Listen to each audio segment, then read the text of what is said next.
Hi everyone, Miss Sola here from Learn to Grow. I hope that you guys are enjoying your weekend.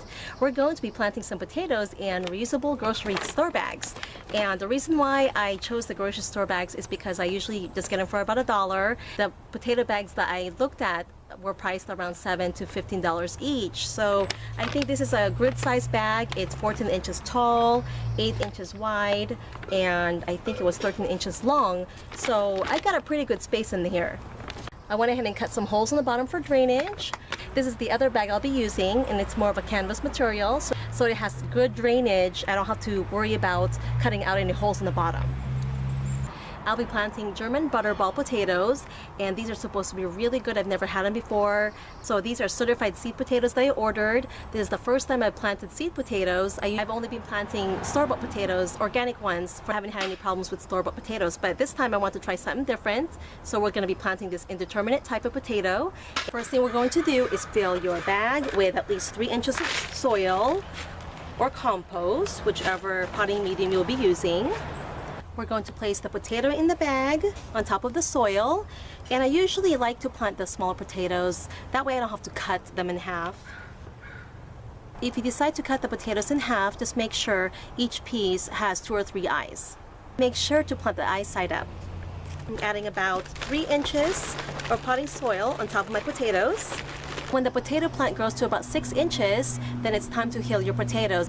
And you want to hill the potato plants all the way to the bottom leaves of the plant. I did roll the bag, and as the potatoes grow and I say add mulch, I will unroll it all the way. You don't have to roll it down, but I think it keeps the bag more open, allowing more space for your tubers to grow. And the handle also helps, so if you want to move your potato bag around, you can do that as well. Here's an example of an indeterminate type potato. The tubers are produced right at the stem as the plant grows. The initial potato seed that was planted back in December was actually buried at least 4 to 6 inches deep. And as you can see, this little tuber here just started growing along the stem of the potato. So this one I would have to hill as the plant grows. I better cover it back up. Now the reason why we hill or mulch our potatoes as it grows, especially the indeterminate types, is to cover the tubers or potatoes and to prevent them from turning green and becoming poisonous. A couple of other things about indeterminate type potatoes is that they're slow growing, but you have a bigger yield. If you have a shorter growing season, Yukon Gold potatoes, like this one here, would be a great potato to grow. They are determinate type potatoes, so they're fast growing, although the yield is smaller. Determinate varieties will grow right between the initial potato seed that was planted and the soil. That's why there's no hilling needed for these type. If you're planting potatoes this time of the year, you want to get them in the ground before the end of June for fall harvest.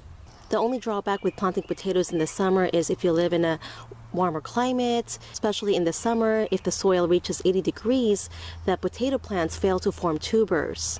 Perhaps keeping them in partial shade and mulching heavily will help the soil stay cool. When you're finished planting your potatoes in the grocery bags, you can leave them in full sun or partial shade.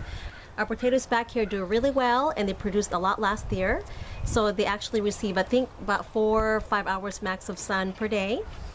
And remember to water them every 2 to 3 days, unless you live in the Pacific Northwest like I do. We get lots of rain, so very often. I hope that you guys found this video helpful. If you have any questions, comments, or suggestions, please leave them in the comment section below. Other than that, thank you so much for watching. Have a wonderful weekend and happy gardening!